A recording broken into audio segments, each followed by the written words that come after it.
Hai sobat, gimana kabar kalian? Semoga disehatkan selalu dan banyak rezekinya, amin. Jangan lupa untuk berlangganan. Dengan Anda berlangganan, Anda menjadi orang pertama di channel ini yang memiliki hak istimewa. Pada kesempatan kali ini, Sabta Novel akan melanjutkan Tales of Herding Gods episode 1626-1630. Untuk melihat video selengkapnya, sahabat bisa kunjungi playlist yang telah Mimin sediakan. Yuk mari, kita berimajinasi bersama dan masuk ke alur ceritanya.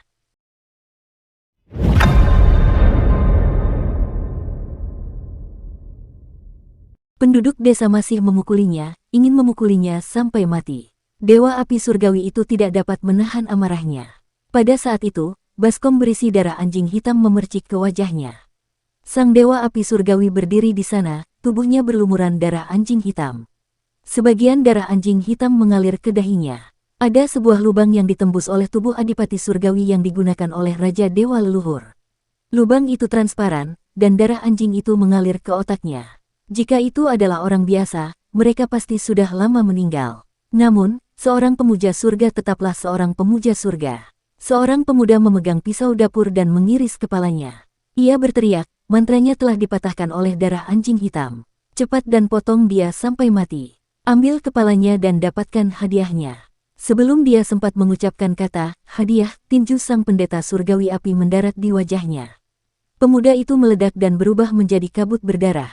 Meskipun istana surgawi sang pemuja api surgawi telah runtuh dan harta karun ilahi telah hancur, tubuh fisiknya masih merupakan tubuh pemuja surgawi. Penduduk desa itu hanyalah orang biasa. Bagaimana mungkin mereka bisa menjadi tandingannya? Wajah sang dewa api tampak muram saat ia memulai pembantaian. Tak lama kemudian, semua wanita, anak-anak, dan cucu di desa itu jatuh ke dalam genangan darah. Tak seorang pun yang tersisa. Hai pengkhianat, akulah yang melindungi kalian dan membiarkan kalian bertahan hidup di dunia yang kejam ini. Kalian bisa punya anak, tapi kalian membalas kebaikan dengan permusuhan. Api surgawi menyeret langkah kakinya yang berat saat dia pergi. Dia terhuyung ke depan sementara darah terus mengalir keluar dari mulutnya. Tidak diketahui apakah itu darah anjing hitam atau darahnya sendiri. Tujuannya adalah kota dewa terdekat, jadi dia meninggalkan surga selatan untuk menuju kedamaian abadi. Kalian semua dibesarkan olehku, tetapi kalian menjadi bumerang bagiku. Tanpa perlindunganku, kalian semua adalah serangga kedamaian abadi dan telah lama dihancurkan oleh para dewa kuno. Kalian pantas mati, jadi kalian tidak bisa menyalahkanku. Hehe, kalian tidak bisa menyalahkanku. Dia masih punya satu harapan terakhir untuk menyelamatkan hidupnya, yaitumu, yang mulia surgawi. Begitu dia mencapai kedamaian abadi, dia akan bisa meyakinkan Kinmu untuk membuatnya tetap hidup. Jika dia tidak dapat meyakinkan Kinmu, maka dia harus meyakinkan Dewa Yun. Terlebih lagi, Dewa Yue berhati lembut. Jika dia berlutut dan bersujud untuk mengakui kesalahannya, Dewa Yue pasti tidak akan sanggup menanggungnya dan memohon belas kasihan dari Kinmu. Ia juga memiliki banyak rahasia pengadilan surgawi, yang menjadi modal baginya untuk bertahan hidup dan bahkan maju. Dia tidak memiliki beban psikologis untuk mengkhianati Kaisar Langit-Langit Cerah dan Pengadilan Langit. Sebaliknya, dia akan menjadi pahlawan umat manusia. Yang Mulia Yun akan memberiku gambaran tentang menanggung penghinaan dan menanggung beban berat. Dia akan bersembunyi di kamp musuh selama 1.000.000 tahun dan tidak ragu-ragu menanggung nama menjual ras dan leluhurnya demi kemuliaan. Hehe, hati orang-orang adalah yang paling mudah dibodohi. Sulit bagi mereka untuk membedakan yang benar dari yang salah. Tidak peduli apa, bukankah itu hanya berdasarkan mulut? Aku akan menjadi pahlawan paling cemerlang di antara umat manusia. Bahkan reputasimu, sang pendeta surgawi, tidak dapat dibandingkan dengan reputasiku. Hehe, dia akan bersikap bijaksana dan memberiku posisi sebagai pemimpin umat manusia. Dia bergerak maju dengan susah payah dan menggunakan keterampilan penciptaan yang mendalam untuk menyembuhkan luka-luka di tubuhnya. Namun, wilayah kekuasaannya telah jatuh dan dia tidak akan dapat pulih untuk sementara waktu. Api yang sangat suci sama sekali tidak khawatir dengan harta karun sucinya yang hancur. 7 orang suci dari Long Han adalah eksistensi yang telah menciptakan alam dari ketiadaan. Sekarang setelah harta karun sucinya hancur, ia dapat mengolah hasil reformasi perdamaian abadi. Dia juga memiliki klon yang bersembunyi di Eternal Peace, jadi hasil reformasi Eternal Peace tidak tersembunyi darinya. Dia dapat sepenuhnya berkultivasi sesuai dengan sistem baru Eternal Peace dan kemampuannya pasti akan lebih hebat dari sebelumnya. Sepanjang perjalanan, Ia berusaha semaksimal mungkin menghindari desa-desa di South Haven agar tidak ketahuan, tetapi bagaimana mungkin ia tidak ketahuan? Dewa leluhur raja telah memberikan perintah agar semua orang di surga selatan mencari keberadaannya. Dewa api surgawi mengambil napas dalam-dalam dan membunuh semua orang yang menemukannya, tidak meninggalkan seorang pun yang selamat. Kemudian, dia sama sekali tidak menghindari desa-desa di sepanjang jalan dan berjalan menuju desa-desa itu dengan wajah muram. Sesaat kemudian, dia berjalan keluar desa. Di belakangnya ada mayat-mayat. Aku akan membalaskan dendammu, anggota klanku. Dewa api berkata dalam hati, kau dibunuh oleh Raja Dewa Leluhur, Dewa Langit Void, dan Nona Yuanmu. Kau dibunuh oleh Kaisar Langit Haotian. Jika mereka tidak memaksaku sekeras itu, kau tidak akan mati. Aku, Dewa Api Longhan, pasti akan membalaskan dendammu. Akhirnya, ketika malam tiba, ia tiba di kota suci di surga. Kota suci itu terang benderang, dan tidak ada seorang pun penjaga di menara kota. Gerbang kota terbuka lebar, dan senjata suci serta jenderal yang menjaga kota itu tidak terlihat. Api surgawi mengguncang keropeng darah di tubuhnya, menyebabkannya berjatuhan ke tanah. Luka di antara alisnya juga telah menyusut banyak, dan keterampilan penciptaan mendalam yang telah dipelajarinya dari kedamaian abadi sangat berguna. Akan tetapi, serangan dari Dewa Leluhur Raja terlalu kuat, sehingga menyebabkan luka dao yang dideritanya sangat parah dan tidak dapat disembuhkan dalam waktu singkat. Menguasai, api surgawi berjalan memasuki kota dan tiba-tiba melihat Yan Yazi memimpin murid-muridnya untuk berlutut. Daerah di depan mereka dipenuhi kegelapan. Ada kegembiraan dalam suara api surgawi yang mulia saat dia berkata dengan suara serak, Yan Yazi, seperti yang diharapkan dari muridku yang paling berharga, aku tahu. Tuan, mengapa Anda mengkhianati pengadilan surgawi dan yang mulia? Yan Yazi mengangkat kepalanya, matanya berkaca-kaca. Dia perlahan menarik keluar pedang api misterius itu dan tersedak, kau membuat segalanya sulit bagiku. Api pemujaan surgawi membeku. Yan Yazi memegang pedang dan berdiri. Auranya meledak dan mengunci dirinya, dengan air mata mengalir di wajahnya. Dia berkata, Guru, saya sangat menghormati Anda. Anda mengajari saya bahwa seorang penguasa, seorang rakyat, seorang ayah, dan seorang putra. Sebagai rakyat, Anda harus setia kepada Kaisar Surgawi. Jika Anda mengkhianatinya, Anda lebih buruk dari seekor babi atau seekor anjing. Saya tidak ingin menjadi orang yang tidak setia dan tidak benar. Master Surgawi Huo mengepalkan tangannya dan terengah-engah saat dia menatap Yan Yazi. Air mata mengalir di pipi Yan Yazi, namun, senyum tipis dan kegembiraan muncul di wajahnya. Guru, Anda mencintaiku, bukan? Anda sangat menghargai saya. Anda juga pasti berharap surga selatan dapat berkembang di tangan saya, bukan? Guru, jangan melawan saya. Biarkan saya membawa kepala Anda ke pengadilan surgawi untuk mengklaim penghargaan. Guru surgawi api tertawa terbahak-bahak, tetapi dia terus batuk darah. Murid yang baik, murid yang baik. Seperti yang diharapkan dari ajaranku. Tentu saja, Yan Yazi juga tertawa terbahak-bahak. Guru, saya belajar banyak dari Anda. Anda tidak perlu menolak. Saudara-saudara junior, antarkan guru dalam perjalanannya. Dia begitu gembira hingga suaranya sedikit serak. Dia mengeluarkan suaranya yang panjang dan berkata, biarkan Tuan mati lebih cepat. Jangan biarkan Tuan merasakan terlalu banyak rasa sakit. Di belakangnya, ratusan murid Master Api Surgawi berdiri satu demi satu. Mereka menggunakan semua jenis senjata ilahi dan kemampuan ilahi dan menyerang Master Api Surgawi. Sang penguasa Api Surgawi sangat marah. Ia menyerang dengan berani dan menyerbu ke arah kemampuan-kemampuan ilahi yang telah diajarkannya. Ia mengangkat tangannya dan menghancurkan salah satu murid hingga berkeping-keping. Dengan suara gemuruh, ia mengguncang para murid hingga mereka terhuyung-huyung. Yan Yazi tidak bergerak, tetapi berjalan santai keluar dari arena pertarungan. Dia adalah ahli tahta kaisar, tetapi dia sangat berhati-hati. Dewa api surgawi telah menderita luka parah. Dia hanya memiliki sedikit kekuatan sihir yang tersisa, dan luka daunnya sangat serius. Namun, dia sangat takut pada dewa api surgawi dan tidak berani bertindak gegabah. Lagi pula, meskipun pemuja surgawi api itu tidak banyak lagi sisa basis kultivasinya, tubuh fisiknya tetaplah tubuh pemuja surgawi. Berkultivasi hingga mencapai puncak tubuh fisiknya, yang hampir menjadi tubuh dao, adalah alasan mengapa pemuja surgawi api mampu berjalan sampai sini. Tak lama kemudian, semua murid dibantai oleh api surgawi, dan mayat-mayat berserakan di mana-mana. Pupil mata Yan Yazi mengerut. Dewa api surgawi berdiri di tengah-tengah mayat, dia berkata dengan dingin, kalian semua diajari olehku. Kalian adalah sekelompok anjing yang aku besarkan. Aku memiliki pemahaman yang jelas tentang setiap kelemahan kalian. Membunuhmu semudah membalikkan tanganku, termasuk kamu, Yan Yazi. Dia tiba-tiba berbalik, tetapi malah berhadapan dengan pedang misterius api dao milik Yan Yazi. Yan Yazi menyerang dengan berani dan berkata sambil tersenyum, "Guru, tidak ada saudara-saudari junior yang bertarung denganku untuk mendapatkan penghargaan sekarang. Itu benar, aku diajari olehmu, tetapi kamu terlalu lemah sekarang. Kamu tidak sebanding denganku hanya dengan mengandalkan tubuh fisikmu." Api surgawi mengangkat tangannya untuk menangkis. Yan Yazi bersiul dan berputar di sekelilingnya.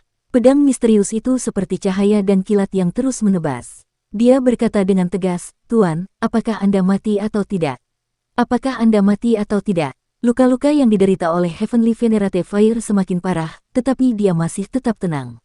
Tiba-tiba, dia melihat sebuah cacat dan menjentikkan tangan kanannya, membuat Dao Fire Black Knife melayang. Yan Yazi terkejut, dan api surgawi telah menunjuk ke tengah alisnya. Bagian tengah alis Yan Yazi meledak, dan sebuah lubang besar muncul di tengkoraknya. Dia buru-buru mundur seperti makhluk anggun dalam api sambil tersenyum dan berkata, "Tuan, Anda tidak bisa melarikan diri." Ledakan. Jembatan pergeseran saling energi roh di kota suci itu tersapu olehnya dan runtuh dengan suara keras, memutus pikiran api suci surgawi untuk melarikan diri ke dalam kedamaian abadi. Hati Venerate surgawi api hancur, dan dia berbalik untuk meninggalkan kota suci ini dan menuju ke kota suci lainnya. Dia terhuyung-huyung, tetapi ki dan darahnya berangsur-angsur kembali normal. Di dalam tubuhnya, 5 elemen, 6 arah, 7 bintang, makhluk surgawi, kehidupan dan kematian, sungai surgawi, dan harta ilahi lainnya telah dibuka kembali olehnya.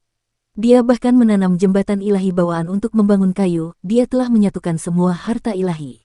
Kultivasi dan kekuatan sihirnya telah meningkat ke alam sungai surgawi. Jika dia melangkah maju, dia akan mampu mengolah sistem istana surgawi baru yang diwariskan dalam kedamaian abadi. Tanpa disadari, ia tiba di sebuah desa kecil. Penduduk desa menabuh genderang dan gong, membawa pisau dapur, cangkul, dan peralatan pertanian lainnya saat mereka berhamburan keluar desa untuk membunuhnya. "Setelah kamu mati, aku akan membalas dendam untukmu." Api surgawi bergumam pelan dan hendak membunuh mereka. Pada saat itu, dia melihat seorang pemuda muncul di desa. Dia meletakkan tangannya di belakang punggungnya dan menatap ke atas ke pohon hijau. Itu adalah pohon dunia. Meskipun pemuda di bawah pohon itu tidak tampak tua, jambangnya penuh dengan rambut putih. "Yang muliamu dari surga." Api surgawi yang sangat agung terkejut sekaligus gembira. Ia mengabaikan penduduk desa yang datang untuk membunuhnya dan tertawa terbahak-bahak. "Mu yang sangat agung, apakah kau di sini untuk menyelamatkanku? Kau dan aku memang seirama." Kinmu berdiri di bawah pohon dan tidak menatapnya. Sebaliknya, dia mengangkat tangannya dan menunjuk dengan ringan. Roda cahaya berputar dan menyelimuti api surgawi, tidak membiarkannya menghindar sama sekali. Roda cahaya itu berputar sekali dan api surgawi yang agung itu terasa seperti sedang bermimpi. Ketika dia membuka matanya untuk melihat, dia melihat bahwa luka-luka di tubuhnya benar-benar telah hilang sepenuhnya. Dia buru-buru menyentuh wajahnya dan wajahnya benar-benar telah pulih ke keadaan semula. Dia terkejut sekaligus senang. Pada saat itu, pisau dapur menebas bahunya. Tubuhnya yang mulia di surga benar-benar teriris ke dagingnya oleh pisau dapur biasa. Rasa sakit yang tak terbayangkan terasa, dan air mata mengalir di wajah api surgawi yang mulia itu. Dia tiba-tiba menyadari bahwa kekuatan sihirnya juga telah menghilang. Tidak ada Yuan Qi di tubuhnya, juga tidak ada harta karun ilahi. Dia begitu lemah sehingga dia seperti sekelompok orang desa yang bodoh ini. "Bunuh dia." Wajah penduduk desa dipenuhi dengan kegembiraan yang fanatik. Wajah mereka bergoyang di depan api surgawi, tampak sangat terdistorsi. Mengembuskan. 3 gigi penggaruk kotoran ditusukkan ke dahi dan otak sang pendeta surgawi api. Pendeta surgawi api membuka mulutnya, ingin berbicara, tetapi seseorang menusukkan tombak berburu ke dadanya. Ia kehilangan kekuatannya dan jatuh ke tanah. Penduduk desa di sekitarnya menjadi sangat gembira. Tongkat-tongkat beterbangan di udara, dan tangan-tangan yang memegang pisau dapur terangkat dan jatuh, mendarat di tubuhnya satu demi satu.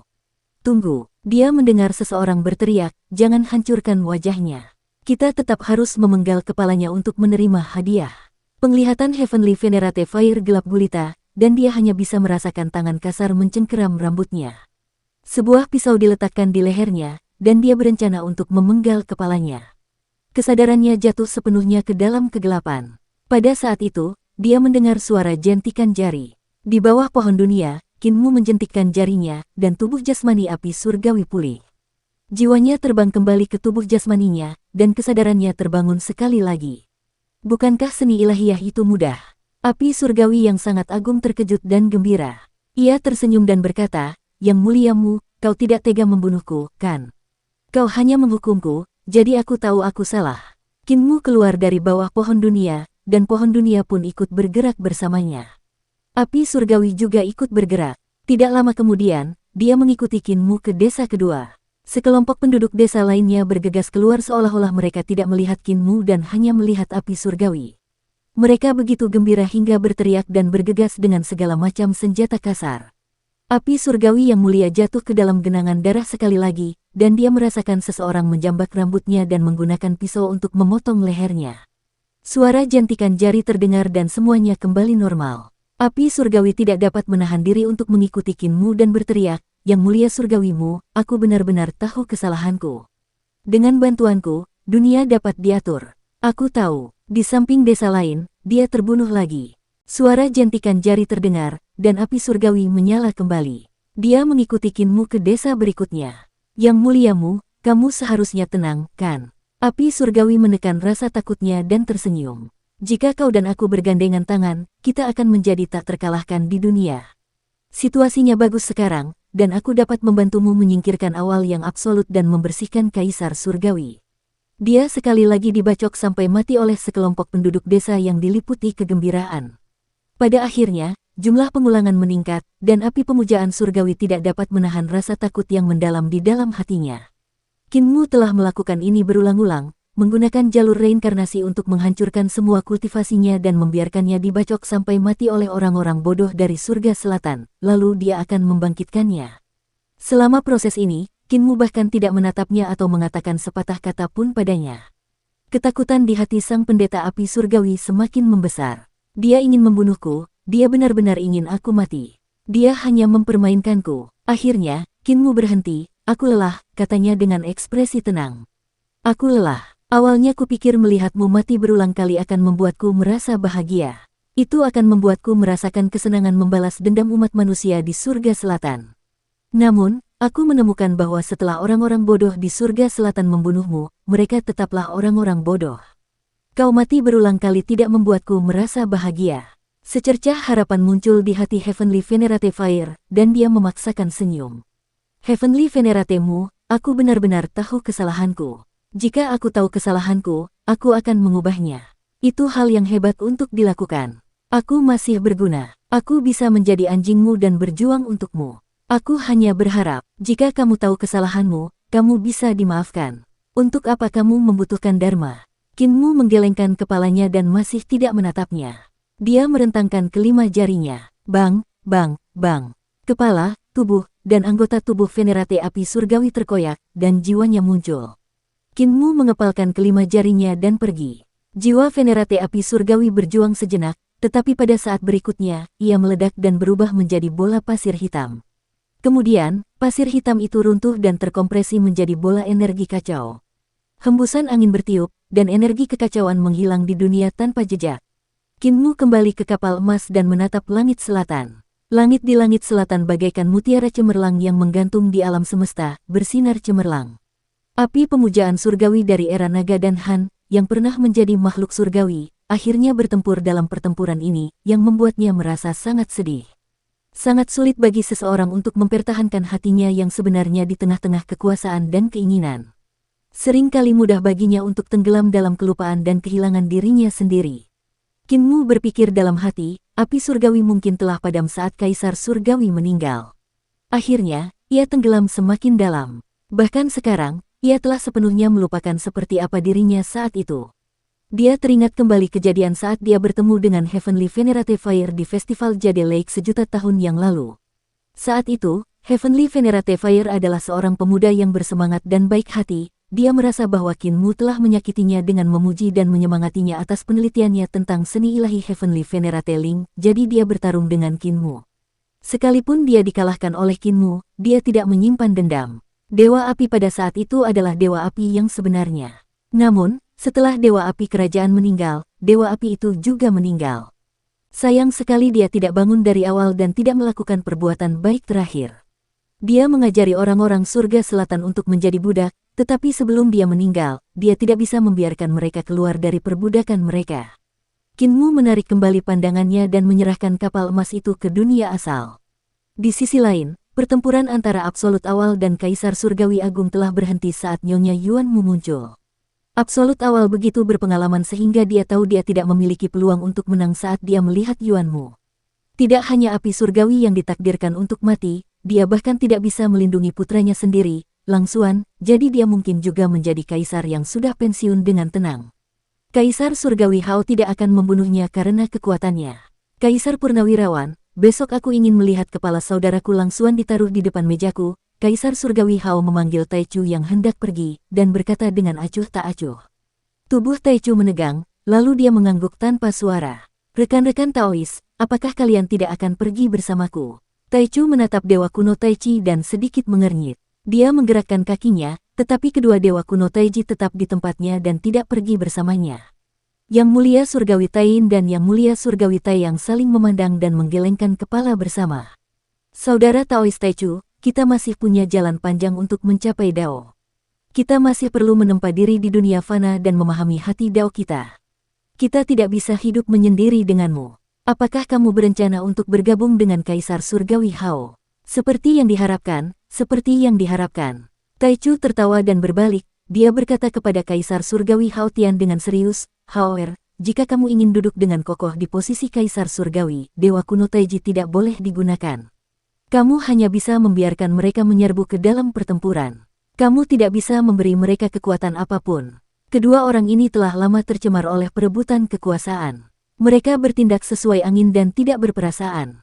Mereka jatuh kemanapun angin bertiup. Mereka egois dan mementingkan diri sendiri. Kaisar dan Permaisuri telah belajar dari kesalahan masing-masing. Kita harus menyadari kesalahan kita. Kaisar Surgawi Hao Tian tersenyum tipis, dia berkata dengan santai, saya telah mendengarkan pelajaran dari Kaisar Purnabakti, tetapi saya mungkin tidak menerimanya. Kaisar Purnabakti, pergilah dan ambil kepala saudaraku. Saya telah meninggalkan tempat bagi Kaisar Purnabakti untuk tinggal dalam pengasingan, yaitu Surga Ekstrim Timur. Saya berharap naga biru Surga Ekstrim Timur dapat ditangani oleh Kaisar Purnabakti. Bagaimanapun, dia telah tewas dalam pertempuran di Surga Selatan. Saya tidak ingin dia hidup. Matahari surgawi mengerutkan kening, dan bulan surgawi berkata, Saudara Tao Taichu, Anda telah kalah. Mengapa Anda menyalahkan kami? Seleksi alam adalah seleksi alam, dan yang terkuat akan bertahan hidup. Anda tidak dapat beradaptasi dengannya dan berencana untuk pensiun, tetapi kami masih ingin mencari Dao.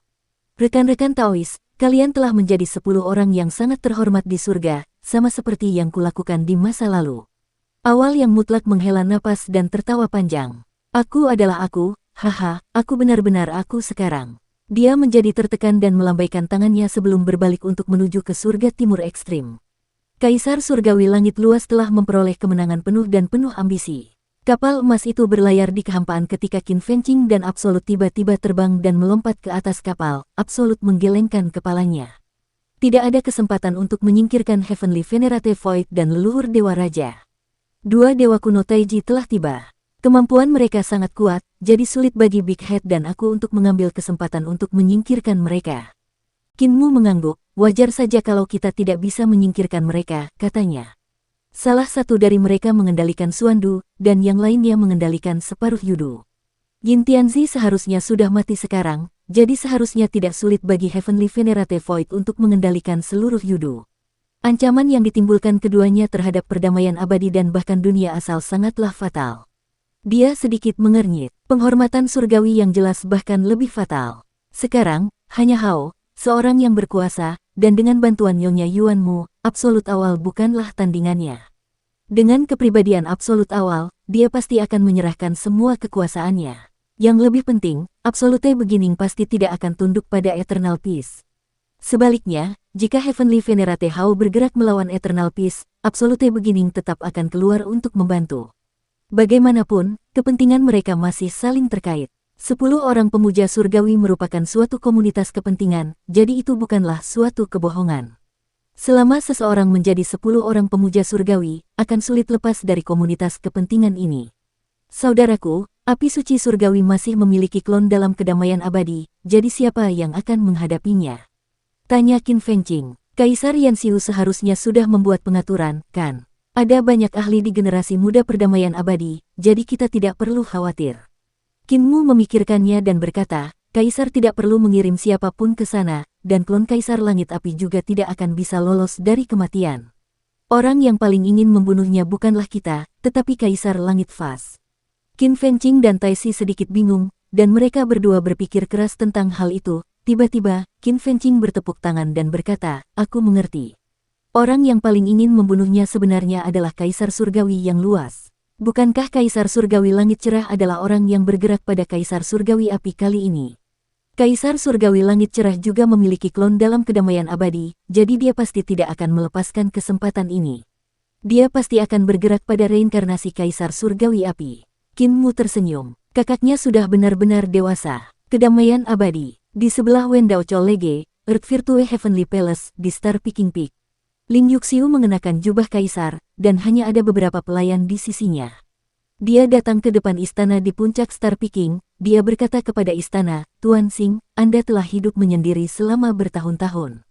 Saya telah memerintahkan orang-orang untuk terus mengirimkan hasil reformasi perdamaian abadi. Tuan telah memperoleh begitu banyak manfaat, saya ingin meminta Tuan untuk melakukan sesuatu. Kaisar telah berbaik hati kepadaku, silakan sampaikan kepadaku. Suara seorang pemuda terdengar dari istana dengan nada kekanak-kanakan. Ling Yuxiu berkata, saya ingin meminta Tuan untuk membunuh seseorang. Orang ini adalah reinkarnasi dari jiwa api surgawi dan telah mendarat dalam kedamaian abadi. Namanya Dui, saya ingin meminta Tuan Xing untuk membantu. Dia mengangkat tangannya dan selembar kertas emas terbang dan mendarat di istana. Sesaat kemudian, seorang pemuda tampan memegang selembar kertas emas dan berjalan keluar istana dengan sebuah peti harta karun berlarian di belakangnya. Dada itu mendekat ke sisi Ling Yuxiu dan menggosokkannya ke kakinya dengan intim sebelum mengikuti pemuda itu dan pergi dengan langkah cepat. Ling Yuxiu turun gunung bersama beberapa pengikutnya. Salah satu wanita bertanya dengan rasa ingin tahu, Yang Mulia, siapa Tuan Xing? Ada orang-orang suci yang akan muncul dalam 500 tahun. Meskipun rumor yang menggembirakan bahwa guru kekaisaran mungkin telah menyebar, memang ada orang-orang dengan bakat yang tak tertandingi dalam ras manusia setiap 500 tahun. Ling Yuxiu tersenyum. 500 tahun terakhir adalah ketika mantan guru kekaisaran Jiang Baigui memulai reformasi perdamaian abadi. 500 tahun sebelumnya, orang ini adalah orangnya.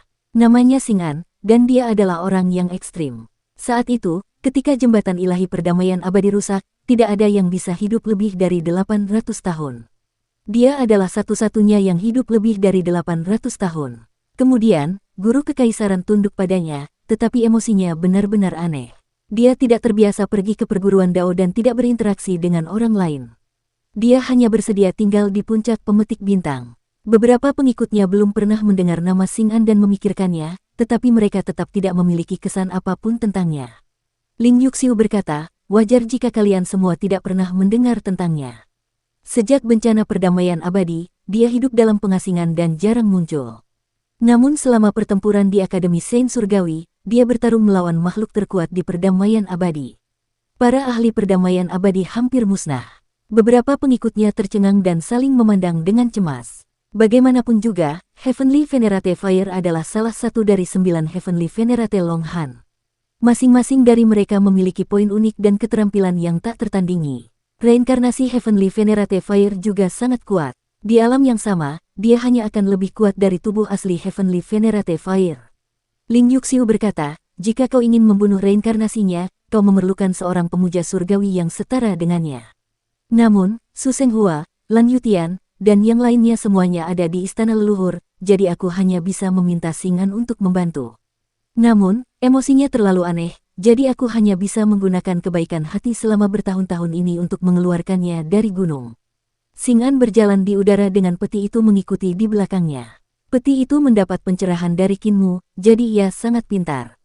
Namun, emosinya sama anehnya dengan Xing'an. Ia kadang-kadang akan mengeluarkan dua mata dari peti itu dan menempelkannya di dinding peti itu. Ia melihat ke sekeliling ke segala arah, dan dari waktu ke waktu, ia akan mempercepat langkahnya untuk mengejar Xing'an.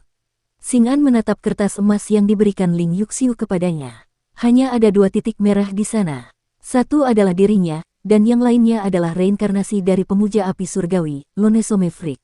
Ketika dia membuka titik-titik merah itu, dia bisa melihat wajah dan suara Lonesome Freak yang tersenyum. Kertas ini disempurnakan menggunakan jalur yudu, dan terkunci pada jiwamu. Kau hanya memiliki roh, tetapi kau tidak memiliki jiwa. Kertas ini tidak akan menunjukkan jejakmu, kata Xing An pada dada. Setelah 1 atau 2 hari, Xing An dan Du Guyi semakin dekat. Tiba-tiba, riak-riak seni ilahi yang mengerikan datang dari depan. Dia tidak bisa menahan diri untuk tidak mengerutkan kening sedikit dan mengangkat tangannya. Dadanya melonjak, dan gagangnya jatuh ke telapak tangannya. Xing An membawa peti itu dan berjalan menuju tempat riak-riak seni ilahi itu berasal. Riak-riak seni ilahi di depan menjadi semakin kuat. Meskipun kedua orang yang menyerang itu tidak memiliki alam yang tinggi dalam pengertian tradisional, alam dao mereka sangat dalam, dan mereka benar-benar telah memperlihatkan kultivasi alam dao mereka yang mencapai 30 surga. Dengan kekuatan seperti itu, mereka sudah menjadi pakar utama perdamaian abadi. Selama bakat dan pemahaman seseorang cukup tinggi, cara termudah untuk meningkatkan kekuatan mereka dengan cepat bukanlah melalui sistem harta dewa dan istana surgawi tradisional, tetapi melalui sistem alam dao. Keberadaan dengan pemahaman yang sangat tinggi dapat memahami lebih dari 20 surga alam dao hanya dalam waktu 100 tahun, meningkatkan kekuatan dao agung ke tingkat yang sebanding dengan alam ibu kota Giok. Akan tetapi, orang seperti itu sangat langka di seluruh jagat raya. Xing An mengerutkan kening. Ketika dia bergegas mendekat, dia melihat kedua pemuda itu berpapasan dan berpisah. Gelombang kekuatan ilahi yang mengerikan dari alam dao menyebabkan gunung-gunung bergetar seperti lukisan yang mengambang di permukaan air. Xing An mendarat di tanah, dan pegunungan yang bergetar langsung tenang. Mereka tidak bergerak sama sekali. Celepuk, salah satu pemuda itu pingsan, dan jiwanya hancur. Ia meninggal secara tidak wajar. Xing An melangkah maju dan membalikkan mayat itu. Itu memang Lonesome Freak. Saat jiwa Lonesome Freak menghilang, titik merah yang mewakili Lonesome Freak di kertas emas juga menghilang. Kamu Lan Yutian. Pemuda lainnya menatapnya dengan heran, dia menggelengkan kepalanya dan tersenyum. Kau bukan Lan Yutian. Tubuhmu tampak seperti Lan Yutian, tetapi itu seharusnya adalah senjata ilahi ciptaan. Tidak perlu melihat, api surgawi telah kumusnahkan, jadi kau dapat kembali untuk melapor kepada Kaisar Perdamaian Abadi. Xing An berdiri dan menatapnya. Matanya berbinar. Aku sangat menyukai tubuhmu. Pemuda itu tak kuasa menahan tawa. Kau tahu siapa aku? Xing An menggelengkan kepalanya dan menurunkan peti itu. Aku tidak perlu tahu, tapi kamu, aku akan menjagamu. Mengumpulkan. Reinkarnasi Kaisar Surgawi Hao Tian mengerutkan kening. Dia tidak terbiasa dengan nada bicara orang ini. Kaisar Surgawimu sudah cukup sombong, tetapi dia biasanya sopan dan tidak pernah kehilangan sopan santunnya. Dia tidak akan terlalu memanjakan. Namun, pemuda yang muncul entah dari mana ini mampu membuat orang-orang tercekik hanya dengan sepatah kata. Nada bicaranya santai, tetapi membuat orang-orang merasa sombong. Penampilannya sama dengan Kaisar Langit saat itu. Hanya dengan sekali lihat, orang bisa tahu bahwa dia adalah Kaisar Langit yang telah menciptakan senjata ilahi penciptaan. Saat itu, Kaisar Langit baru saja berhasil menciptakan senjata ilahi, dan ada orang-orang di antara 10 pemuja surgawi yang telah mencoba menciptakan Kaisar Langit untuk turun ke dunia, namun, kebanyakan dari mereka telah meninggal dalam kedamaian abadi. Kemungkinan besar, Kaisar Surgawi kerajaan yang diperoleh orang ini berasal dari kelompok itu saat itu. Saya adalah Kaisar Surgawi Hao. Kaisar Surgawi Hao tersenyum tipis. Xing An mengangguk. Kamu sangat menantang. Kaisar Langit menghela napas panjang dan berpikir, hanya satu kalimat dari orang ini saja sudah bisa membuat orang marah. Bagaimana dia bisa bertahan sampai sekarang? Dia tidak tahu bahwa ada banyak orang yang ingin membunuh Xing An. Bahkan Qin Mu ingin membunuh Xing An saat itu, tetapi dia tidak bisa menyingkirkannya. Dari jejak yang tertinggal dari pertarungan antara kamu dan reinkarnasi Kaisar Langit Api, kamu ahli dalam bagian lain dari jalur awal absolut, Ki Bawaan 1. Xing An melihat sekeliling dan mengangkat tangannya dengan lembut. Mayat reinkarnasi dari Heavenly Venerate Fire melayang dan terbelah menjadi beberapa bagian dengan suara desiran. Jantung, hati, limpa, paru-paru, ginjal, urat, kulit, dan ototnya semuanya terbelah dengan rapi. Raja Surgawi Clear Heaven merasakan perasaan aneh saat melihat ini. Gerakan Xing An telah mengungkap struktur tubuh dewa hingga ke titik ekstrim, memungkinkan orang untuk melihat dengan jelas struktur tubuh dewa yang paling teliti. Bahkan struktur sumsum tulang pun terungkap, hampir tidak ada rahasia yang perlu dibicarakan. Segala macam harta karun surgawi dan istana surgawi dalam tubuh api pemujaan surgawi tersebar, dan segala macam luka dapat terlihat sekilas. Tindakan ini membuat rambut Kaisar Hao berdiri tegak. Orang ini terlalu mengenal struktur tubuh para dewa dan setan. Apakah dia seorang penjagal babi? Dari penampakan reinkarnasi api suci surgawi, jiwanya terdistorsi, dan istana surgawi serta harta karun ilahinya terpelintir menjadi pusaran oleh kekuatan yang mengerikan, kata Xing'an. Teknik lain yang kamu kuasai seharusnya didasarkan pada jalur kembali ke reruntuhan. Dia menunjukkan ekspresi setuju. Kamu telah menggabungkan dua dao besar dan memahami ranah dao bawaan satu ki hingga surga ke-30. Sangat jarang untuk berkultivasi hingga ranah seperti itu. Reinkarnasi Kaisar Surgawi bahkan lebih tercengang. Dia tidak bisa menahan rasa kasihan terhadap yang berbakat dan bertanya dengan rasa ingin tahu, kamu bisa tahu. Yang muliamu juga ahli dalam dao ki bawaan dan lubang pembuangan. Tentu saja aku bisa tahu. Xing'an terus mengamati jejak kemampuan ilahi dan tubuh api surgawi. Dia menganalisis, kamu memiliki istana surgawi yang sangat banyak, dan salah satu teknik pengadilan surgawi agung seharusnya telah mencapai kesempurnaan, mencapai 36 istana surgawi. Api surgawi waspada terhadap teknikmu ini, tetapi teknikmu yang lain berfokus pada dao lubang pembuangan, membuatnya mustahil baginya untuk bertahan melawannya. Api daonya tertahan dengan tepat oleh teknikmu ini, menyebabkan kemampuan ilahimu menyerang tubuhnya, mendistorsi harta ilahi dan istana surgawinya, dan jiwanya hancur. Dia melihat tanda-tanda pertempuran di sekitarnya dan melanjutkan, namun, jumlah istana surgawi untuk teknik ini tidak lengkap. Seharusnya hanya ada 35.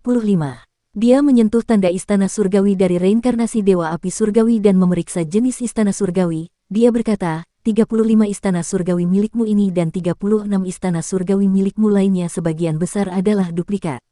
Namun, urutan dan prioritasnya berbeda, jadi efek tekniknya berbeda. Kalau dipikir-pikir, ini karena kurangnya kebijaksanaanmu. Kaisar Surgawi tertawa terbahak-bahak seolah-olah dia telah mendengar hal yang paling menggelikan.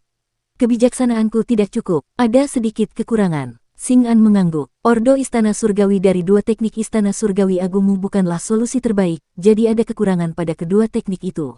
Ini pasti karena pencapaianmu dalam aljabar tidak cukup baik. Dia mengangkat telapak tangannya, dan dadanya terbuka. Pupil mata Kaisar Surgawi mengerut, dan hawa dingin menjalar di punggungnya.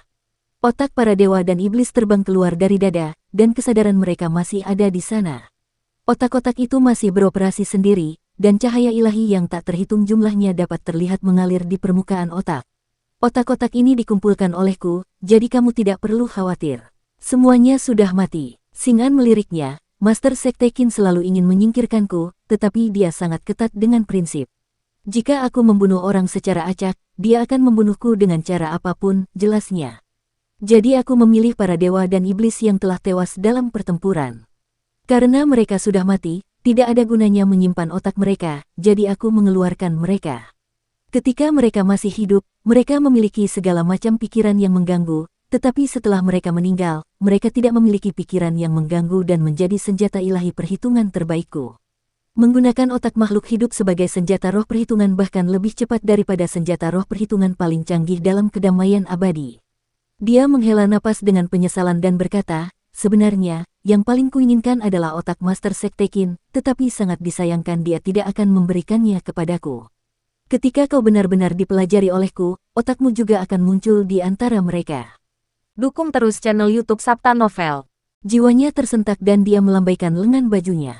Dia melihat otak para dewa dan iblis yang tak terhitung jumlahnya di langit tersusun dan menyatu, membentuk susunan besar otak makhluk hidup dan melakukan perhitungan yang sangat rumit.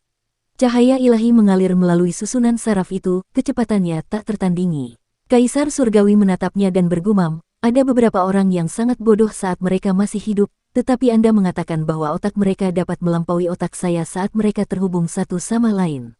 Tidak mungkin, Xing'an berkata. Mereka mungkin sangat bodoh saat masih hidup, tetapi bukan otak mereka yang bodoh, melainkan pikiran mereka. Ini terkait dengan pendidikan mereka saat masih hidup, lingkungan tempat tinggal mereka, dan tidak ada hubungannya dengan otak mereka.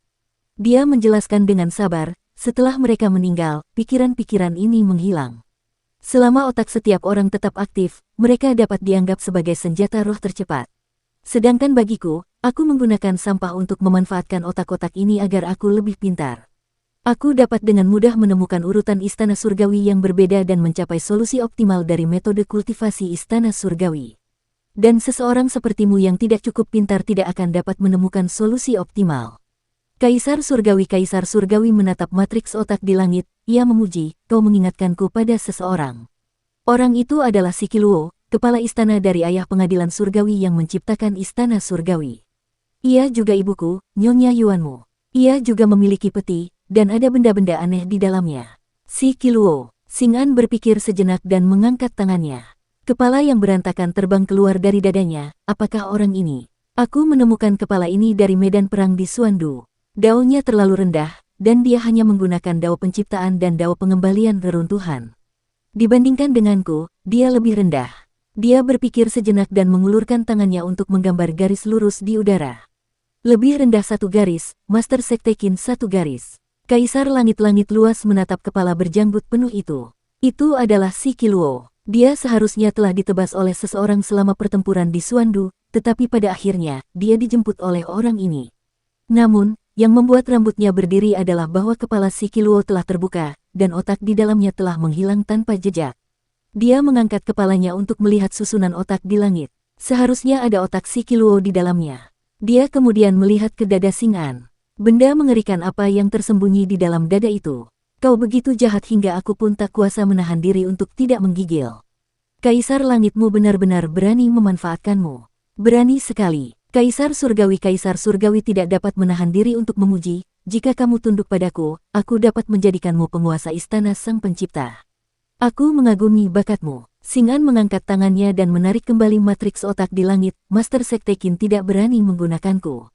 Dia takut aku akan melakukan sesuatu yang tidak pantas dan orang yang berani menggunakanku adalah Kaisar Perdamaian Abadi. Kemurahan hatinya jauh lebih besar daripada keberadaan kecil seperti Master Sekte Qin. Aku akan pergi ke pengadilan surgawi. Koleksi di sana pasti akan sangat kaya. Dia menutup kotak itu dan berkata, aku sudah memperhitungkan kekurangan teknikmu. Kau bisa menjadi koleksiku. Pupil mata Kaisar Surgawi mengerut. Xing'an telah menunjukkan kepadanya matriks otak dan berbicara banyak kepadanya, tetapi tujuannya sebenarnya adalah untuk meminjam matriks otak. Dari berbagai jejak seni ilahi dan berbagai luka di tubuh api surgawi, dia dapat menyimpulkan kelemahan dalam tekniknya. Sekarang, Xing'an seharusnya sudah menyimpulkan beberapa kekurangan, jadi rencananya terbongkar. Meskipun Kaisar Surgawi sangat menghargai dirinya sendiri, setelah berhubungan dengan reformasi perdamaian abadi, dia menyadari bahwa ada banyak orang dengan segala macam bakat di dunia ini. Xing'an ini mungkin salah satunya. Pada saat itulah Xing'an mulai bergerak. Kaisar Surgawi berteriak pelan, dan istana surgawi muncul dari belakang kepalanya, membentuk 2 istana surgawi yang besar. 2 istana surgawi yang besar itu berdiri dan berubah menjadi 2 roda surgawi, 1 positif dan 1 negatif, 1 gelap dan 1 terang. Itu adalah kombinasi sempurna antara kibawaan dan dao besar lubang pembuangan. Reinkarnasinya ini hanyalah reinkarnasi dari sebuah jiwa. Alam kultivasinya masih di alam laut surgawi, antara danau giok dan panggung eksekusi dewa. Namun, berdasarkan tekniknya saja, ia dapat bersaing dengan Ling Xiao yang berada di alam tradisional. Dengan kultivasinya di alam dao 30 surga, dia bisa bersaing dengan eksistensi di alam tahta kaisar. Tentu saja, dia sedikit lebih rendah dari keberadaan tahta kaisar di dunia abadi. Meskipun tidak banyak tahta kaisar di dunia abadi, masih ada beberapa yang memiliki fondasi yang sangat kokoh. Reformasi Eternal Peace memiliki sejarah selama 130 tahun. Selama 130 tahun terakhir, perubahan yang terus terjadi dalam teknik dan kemampuan ilahi telah menjadi semakin intens, menciptakan sekelompok besar elit. Kaisar Surgawi Fast Heaven telah campur tangan relatif terlambat, tetapi sebagai seorang pemuja surgawi yang telah menciptakan sebuah wilayah sejuta tahun yang lalu, reputasinya tidaklah tidak pantas. Hanya dalam beberapa dekade, dia sudah menjadi salah satu eksistensi terkuat dalam kedamaian abadi. Dia bisa membunuh reinkarnasi api pemujaan surgawi tanpa cedera, jadi dia secara alami memiliki keyakinan dan dasar untuk melakukannya. Namun, saat tekniknya mencapai batasnya, Xing'an terbang mendekat. Keduanya beradu dalam jarak dekat, dan saat Kaisar Langit melancarkan tekniknya, Xing'an menunjuk ke pusat 10.000 roda langitnya. Pada saat itu, Kaisar Langit merasa ada cacat dalam sirkulasi teknik tersebut, dan menjadi sedikit lamban. 10.000 roda langit yang digabungkan dengan sempurna langsung saling berbenturan, dan dua kekuatan yang berbeda bertabrakan, istana-istana langit saling bertabrakan, dan ada tanda-tanda kehancuran yang samar. Sebelum dia bisa mengetahui di mana letak cacatnya, Xing An sudah mengiris bagian tengah alisnya. Seni ilahi ranah dao milik Kaisar Surgawi Langit luas meledak. Ledakan, ledakan, ledakan. 300 lapis roda surgawi meminjam kekuatan satu sama lain dan meledak berlapis-lapis. Serangan ini pernah membuat Qin Mu tidak dapat menghindar tepat waktu di Sungai Kekacauan di Istana Leluhur Ibu Kota Giok. Ia telah dipaksa ke Sungai Kekacauan dalam satu gerakan. Namun, dengan dorongan ringan dari Xing An, seni Dewa Roda Surgawi yang meminjam kekuatan lawan langsung berubah menjadi dua kekuatan yang berlawanan, bertabrakan dan saling memusnahkan. Kaisar Langit tercengang. Kekuatan sihir Xing An jauh lebih kuat daripada reinkarnasinya, dan teknik serta seni ilahinya bahkan lebih aneh dan tak terduga. Xing An seharusnya hanya menemukan kekurangan dalam tekniknya, tetapi kekurangan itu sudah fatal. Dalam kebingungannya, telapak tangan Xing An telah melukai bagian tengah alisnya. Roh primordialnya bergetar hebat dan jatuh keluar dari tubuhnya. Sua-sua-sua, jarum baja menusuk tubuh jasmaninya, menghalangi roh primordialnya keluar. Xing An mengulurkan tangannya untuk meraih roh primordialnya dalam upaya untuk menangkapnya. Kaisar Surgawi Langit luas mencibir, dan roh primordialnya terbang ke langit. Aku adalah Kaisar Surgawi, dan jiwaku juga sesuatu yang dapat kau sentuh. Xing An menjentikkan jarinya, dan roh primordial dan jiwa Kaisar Surgawi langsung terpisah satu sama lain. Dia tidak bisa menahan rasa khawatir. Orang aneh perdamaian abadi. Dia bergegas mengambil jiwanya, sedangkan jiwa dan roh lainnya dibawa pergi oleh lengan baju Xing An. Aku akan menemukan kelemahan dalam teknikku dan mencabik-cabikmu. Suara Kaisar Surgawi terdengar dari langit. Xing An tidak menggubrisnya dan menyimpan jiwa-jiwa lainnya serta embrio roh reinkarnasi Kaisar Surgawi ke dalam sebuah peti. Saat itu, aku seharusnya sudah menemukan lebih banyak kekurangan dalam teknikmu. Ki vitalnya bagaikan pisau, mengiris reinkarnasi Kaisar Surgawi dengan sangat detail. Kegembiraan terpancar di matanya. Dadanya bergoyang-goyang seolah mendesaknya. Xing An mengangkat kepalanya dan menggulung reinkarnasi Kaisar Surgawi Langit cerah yang telah dibuka lapis demi lapis sebelum meletakkannya di dalam peti. Kau benar, katanya. Aku tidak mungkin terlalu mengejutkan. Master Sekte Qin itu picik dan picik. Jika dia tahu aku melakukan hal seperti itu di siang bolong, dia pasti akan menyulitkanku. Ayo kembali. Ngomong-ngomong, bisakah kau memberiku sepotong otak Master Qin? Otak itu bisa diregenerasi. Bagaimana menurutmu? Aku juga tidak berpikir begitu. Dia sangat picik. Pengadilan surgawi melayang dengan tenang di langit di atas pengadilan leluhur. Berita bahwa Guru Surgawi Api telah memberontak dan membunuh Guru Surgawi Yin dan Guru Surgawi Naga Biru yang baru dipromosikan menyebabkan sensasi di pengadilan surgawi. Namun, berita segera datang bahwa Guru Surgawi Api telah melakukan kejahatan serius, dia telah dieksekusi, yang membuat semua orang merasa lega. Bahkan jika ada keributan dan rumor di Istana Surgawi, itu tidak akan menimbulkan banyak masalah. Yan Yazi secara pribadi telah naik ke Istana Surgawi dan meminta maaf kepada Kaisar Surgawi, mengatakan bahwa dia bersedia menanggung dosa yang dilakukan oleh gurunya, Guru Surgawi Api. Kaisar Surgawi Hao Tian bersyukur atas bakti dan kesetiaannya, jadi dia menunjukkan belas kasihan dan memaafkan kesalahannya, mengizinkannya untuk menguburkan Guru Surgawi Api. Dia juga bersyukur atas kontribusi yang telah diberikan Guru Surgawi Api kepada dunia dan pengadilan surgawi. Meskipun dia dilucuti dari gelar yang setara dengan surga tertinggi, dia masih mempertahankan gelar Guru Surgawi dan menguburnya sebagai Guru Surgawi. Namun, Master Surgawi Api meninggal tanpa mayat yang utuh. Yan Yazi secara acak menemukan seseorang yang tampak mirip dengan Master Surgawi Api, membunuhnya, dan menempatkannya di peti mati yang penuh dengan harta karun. Yan Yazi juga membangun sejumlah besar bangunan, membangun makam, dan menguburkan Dewa Api palsu ini. Beberapa kali, ia menangis hingga pingsan di depan makam. Ia bahkan bunuh diri untuk menemani Dewa Api di makam agar tuannya tidak kesepian. Para pejabat sipil dan militer yang menyaksikan upacara di Istana Surgawi itu mendesah berulang kali. Mereka semua berkata bahwa pemuja api surgawi telah menerima seorang murid yang baik. Ia begitu setia sehingga ia tidak pernah kalah dari pemuja api surgawi di masa lalu. Masa segera maju menghalanginya, agar mereka tidak berbuat hal bodoh. Pengadilan surgawi sedang berduka. Mereka menguburkan Guru Surgawi Api, Guru Surgawi Yin, dan Guru Surgawi Naga Biru. Guru Surgawi Yin meninggal dalam keadaan mayat utuh, jadi itu adalah tugu peringatan.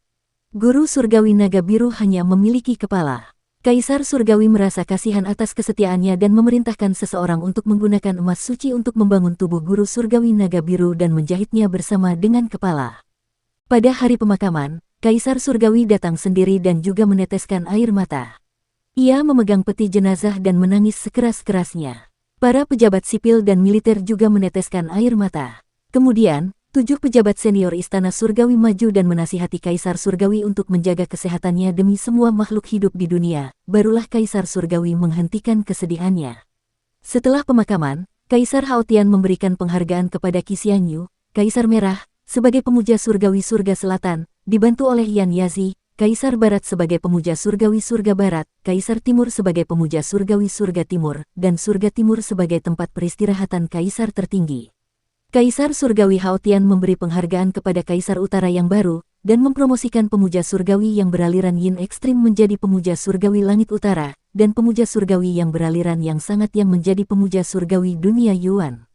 Selama beberapa saat, terjadi kegemparan di pengadilan surgawi. Sebagian orang senang, dan sebagian lagi sedih. Setelah Kaisar Langit Haotian memberi hadiah kepada Qi Xianyu, ia kembali ke istana. Seseorang memberinya sebuah kotak giok. Kaisar Langit Haotian melambaikan tangannya dan meminta para pengawal berbaju emas untuk pergi.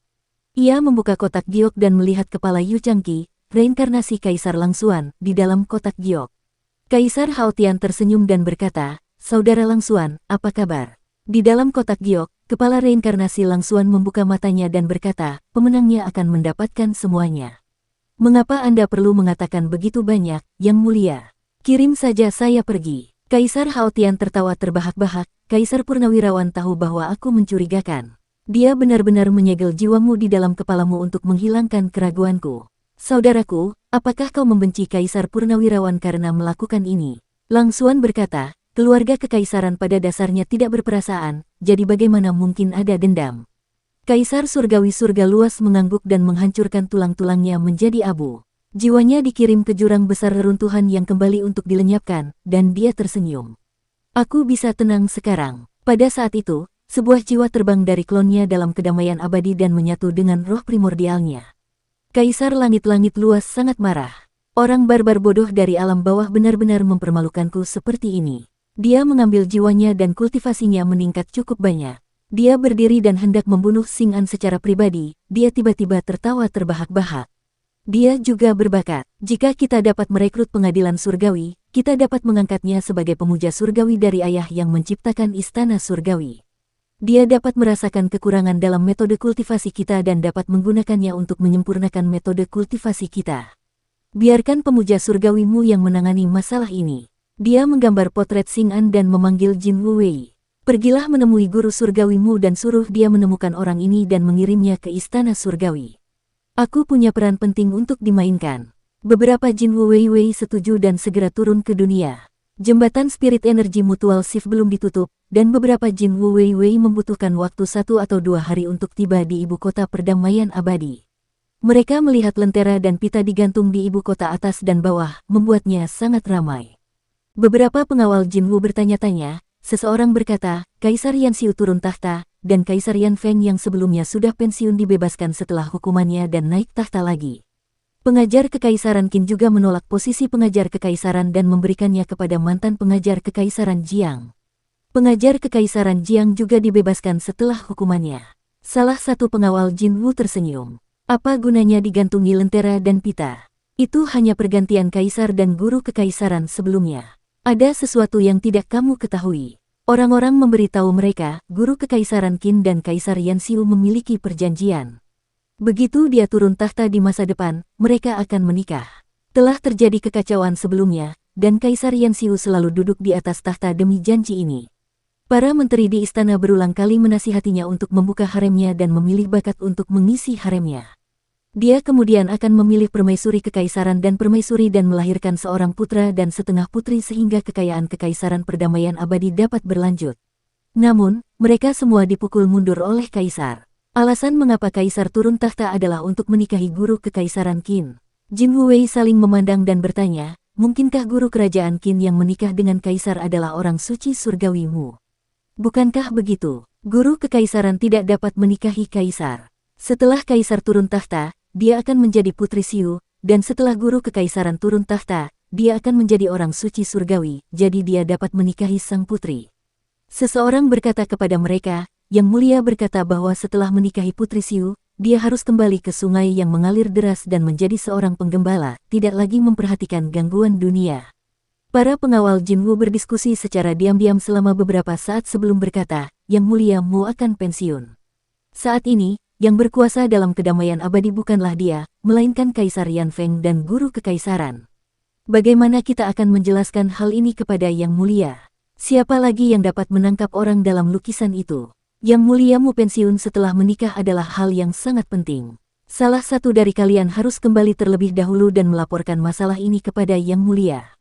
Kita akan menemui Kaisar Yanfeng dan guru kekaisaran perdamaian abadi dan meminta mereka untuk menangkap orang ini.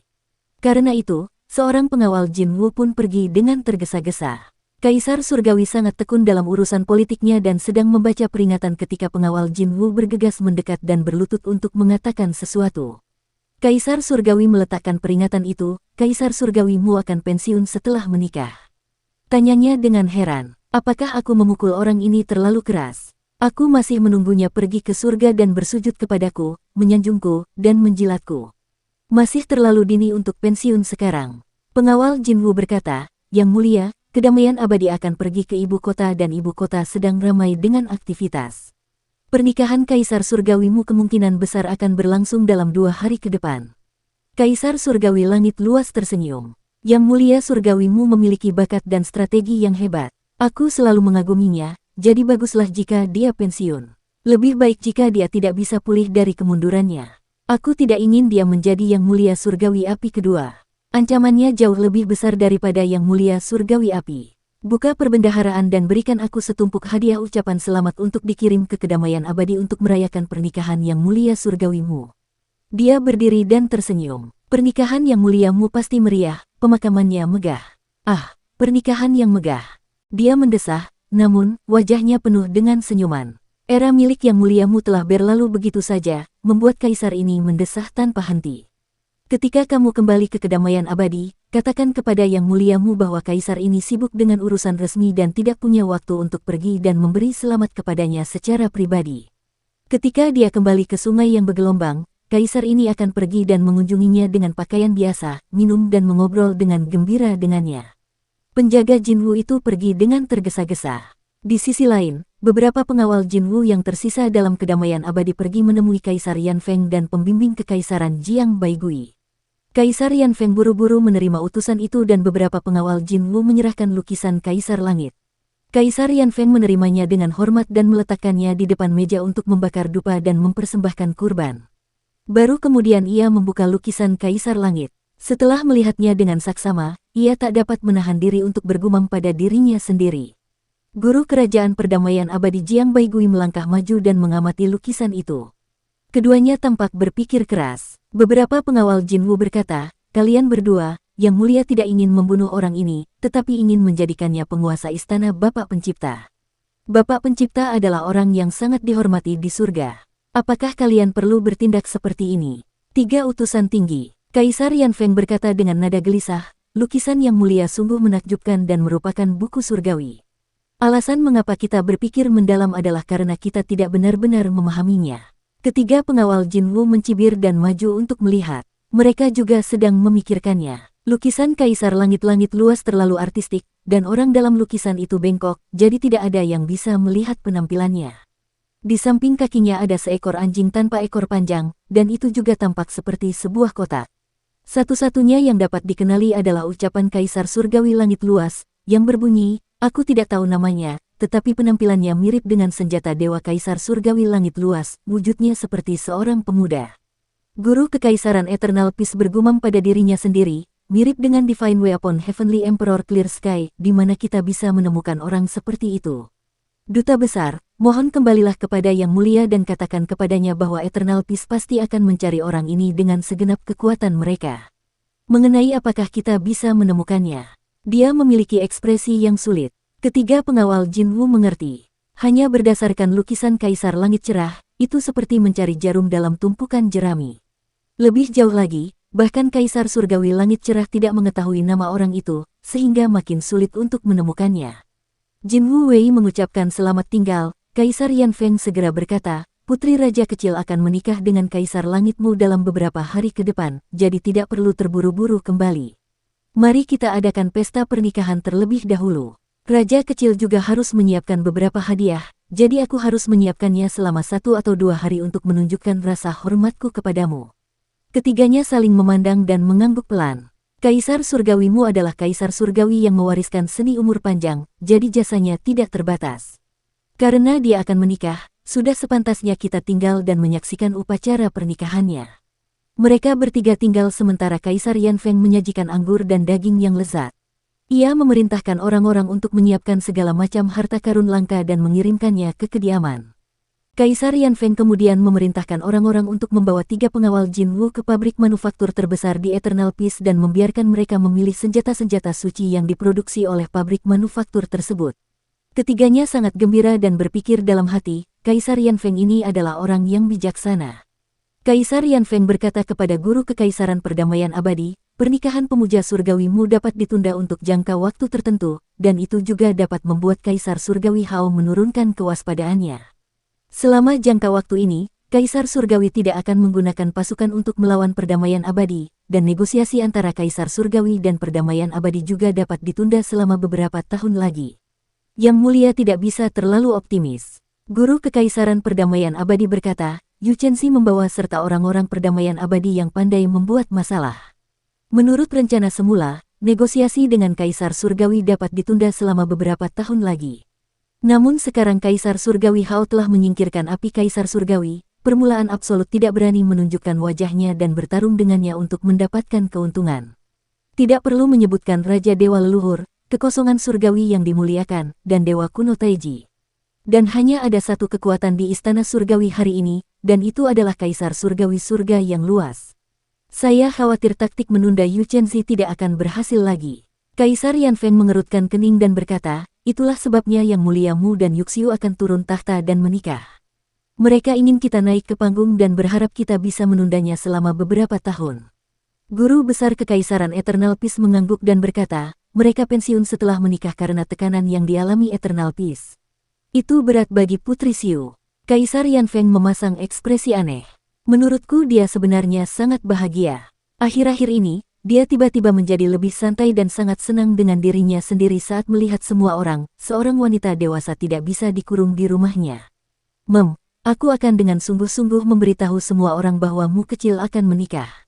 Dalam beberapa hari terakhir, Kedamaian Abadi, Ibu Kota Atas, dan Ibu Kota Bawah semuanya ramai dengan orang-orang yang datang dan pergi. Banteng hijau memberitahukan selir basan, Tuan tua, kakak sedang mabuk di kedai. Ada toples anggur yang diletakkan di sudut meja. Kanselir basan langsung menjadi gugup dan berkata, jaga dia dan jangan biarkan dia membuat masalah.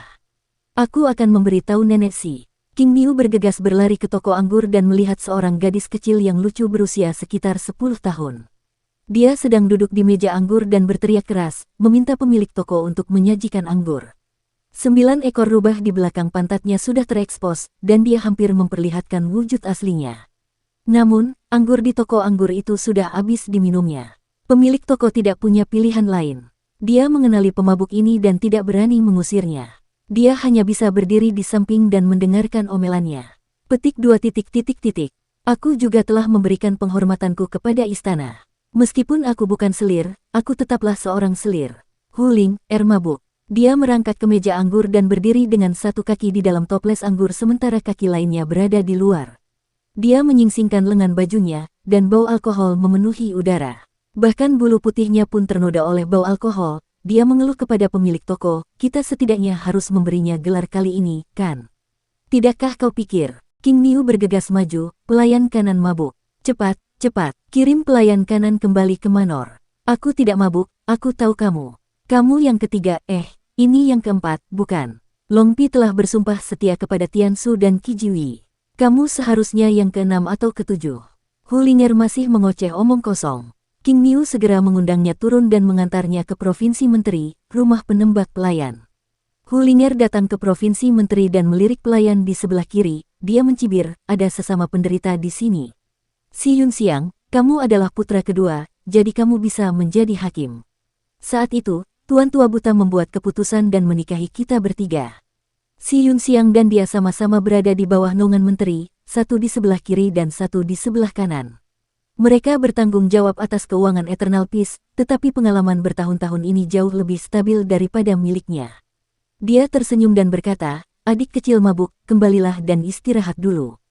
Hulinger berkata dengan santai, "Si tua 9, kau tidak perlu membantuku, aku bisa berjalan." Setelah berkata demikian, dia mendorong banteng hijau itu dan berjalan maju dengan goyah. Dengan sekali teguk, dia jatuh ke hamparan bunga. Hanya ekornya yang terlihat, bergoyang 2 kali dan tidak bergerak sama sekali. Si banteng hijau tidak tahu apakah harus tertawa atau menangis. Bagaimana aku bisa menjadi tua lagi? Ketika Nenek Si menerima laporan Basan, dia langsung waspada dan berkata, "Basan, carikan beberapa orang untukku dan awasi beberapa orang berbahaya. Saat ini, tidak boleh terjadi apa-apa." Basan melihat betapa seriusnya dia dan buru-buru berkata, "Nenek, jangan khawatir. Aku pasti akan menangani masalah ini dengan benar." Dia ragu sejenak lalu berkata, "Bolehkah saya tahu orang-orang berbahaya mana yang harus dipantau?" Rubah kecil adalah yang pertama. Dan gadis si Yunxiang itu. Nenek Si segera berkata, "Terutama si Yunxiang. Si rubah kecil sangat lugas, tetapi gadis ini sangat licik. Kita tidak boleh lengah. Selain itu, ada juga beberapa target penting yang harus dipantau. Misalnya, gadis-gadis liar dari bumi barat. Mereka bahkan memiliki kebiasaan pergi ke pesta pernikahan, jadi berhati-hatilah untuk tidak merayu pengantin pria ke kamar mereka pada malam pernikahan mereka. Juga, bahkan kebajikan Dewa Bumi Purba harus berhati-hati." Basan mengingat dengan saksama dan tidak dapat menahan perasaan gelisah saat mendengarnya. Kultivasi dan pencapaian Dewa Bumi Primordial saat ini sudah merupakan eksistensi terbaik dalam kedamaian abadi.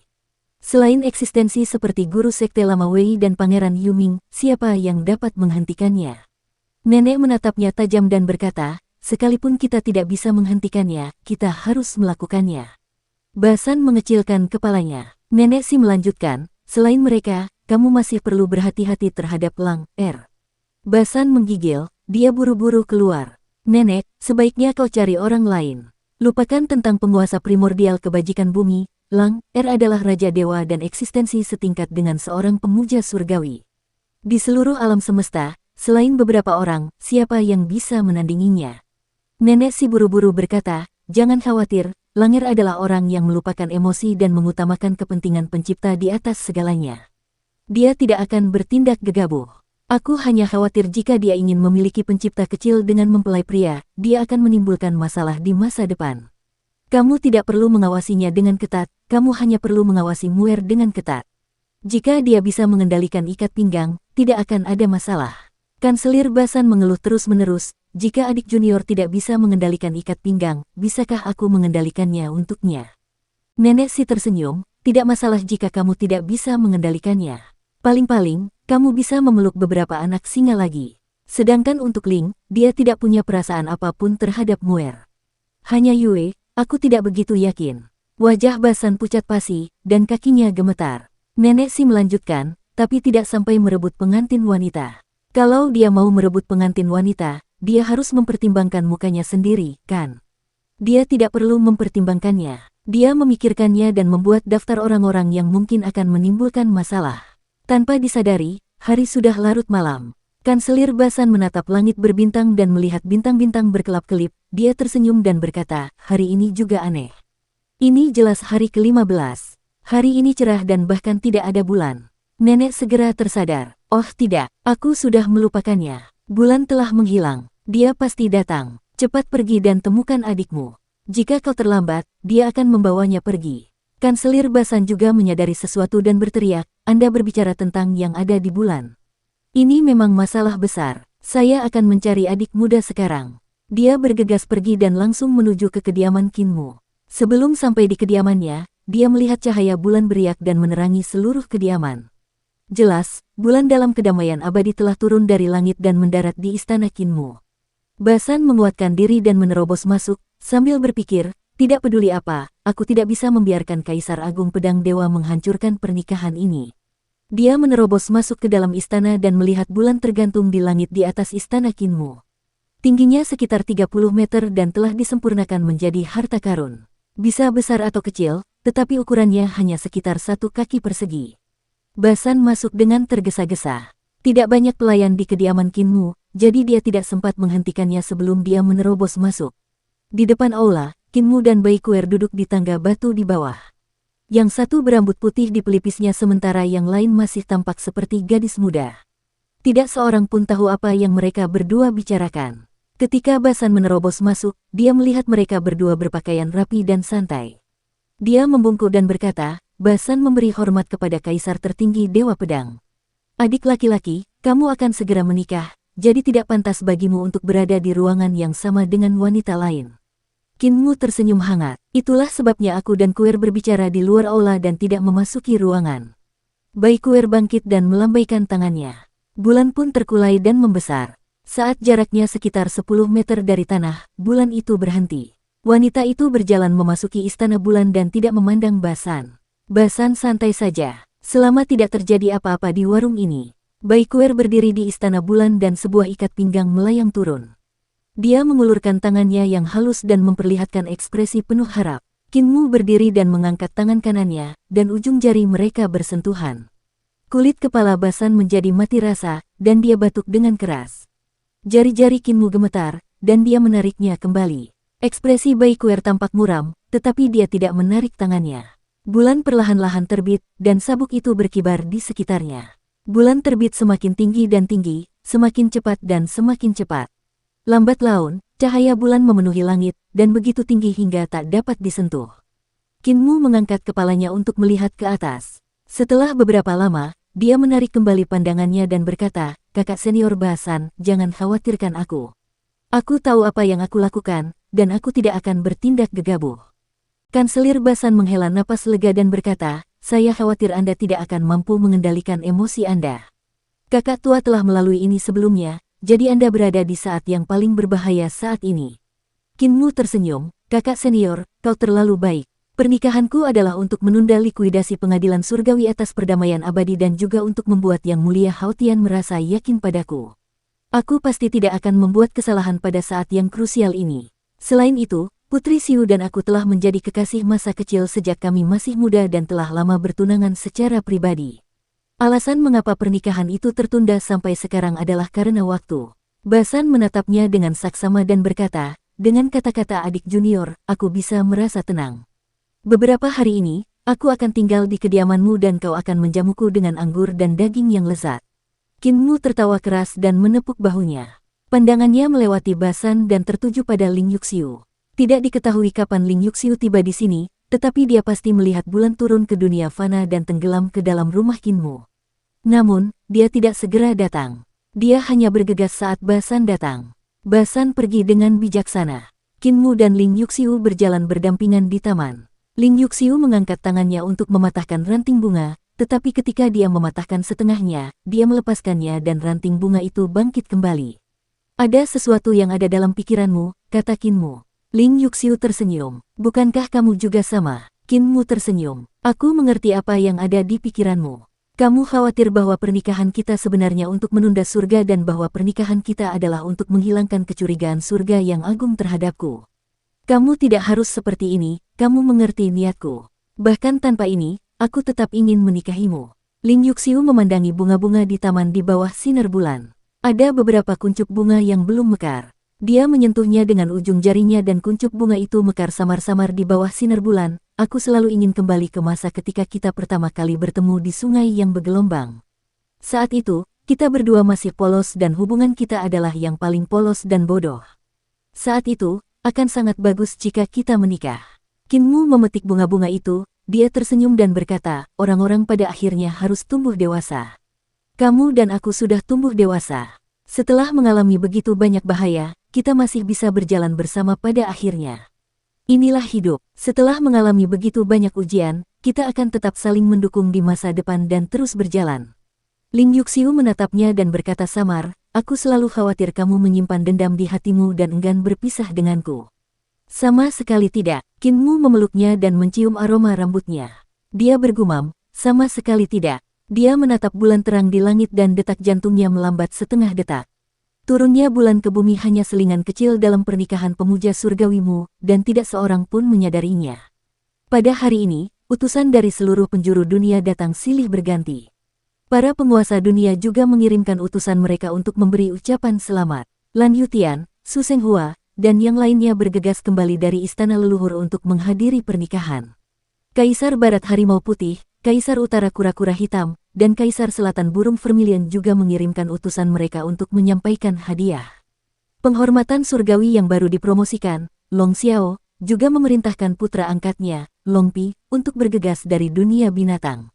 Long Pi membawa anak-anaknya untuk menemui Qin Mu secara langsung, dan dia mendesah dalam hatinya. Dia terisak-isak sambil berkata, pemimpin sekte akhirnya tidak perlu aku khawatirkan. Qin Hanzhen dan istrinya dari desa Riang juga bergegas datang, sambil mendesah penuh emosi di hati mereka. Awal mutlak juga mengirim orang untuk memberikan hadiah, dan ada sisik naga di kotak hadiah itu. Pada hari ini, para tamu berkumpul dalam kedamaian abadi untuk pergi ke ibu kota. Suasana sangat ramai, dan 8 tetua desa lansia cacat duduk di kursi orang tua mereka. Bahkan ada kursi kosong di samping mereka. Kaisar Yan Feng dan Permaisuri Qin Hanzhen beserta istrinya juga duduk di aula. Mereka berlutut bersama 8 tetua, dan saling tersenyum. Namun, mereka diam-diam menoleh untuk menyeka air mata mereka. Pada hari upacara pernikahan, Hu Ling terbangun dari mabuknya dan tidak sempat menghadiri pernikahan. Ketika mereka sampai di kamar pengantin, Qin Mu dan Ling Yuxiu mendengar suara-suara dari luar, kalian masih berciuman. Sungguh tidak tahu malu, memalukan, memalukan. Suara Blind terdengar, Muer, jangan panik, aku akan mengusir Ling Ling Yuxiu melepas sepatunya dan melemparkannya keluar. Dia berkata dengan marah, kakek buta, kamu juga di sini untuk mendengarkan sudut. Terdengar suara, ayah, dari luar jendela. Tidak diketahui wanita mana yang terkena sepatu itu, tetapi dari suaranya, sepertinya itu adalah Si Yun Xiang.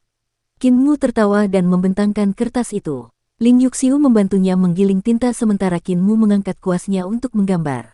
Dalam sekejap, gambar gunung dan sungai sudah ada di atas kertas. Keduanya berjalan memasuki lukisan itu sambil bergandengan tangan. Saat itu malam, dan burung-burung bernyanyi dalam lukisan itu. Air pasang musim semi sedang pasang, baik tinggi maupun rendah. Suaranya merdu dan anggun, tak terlukiskan.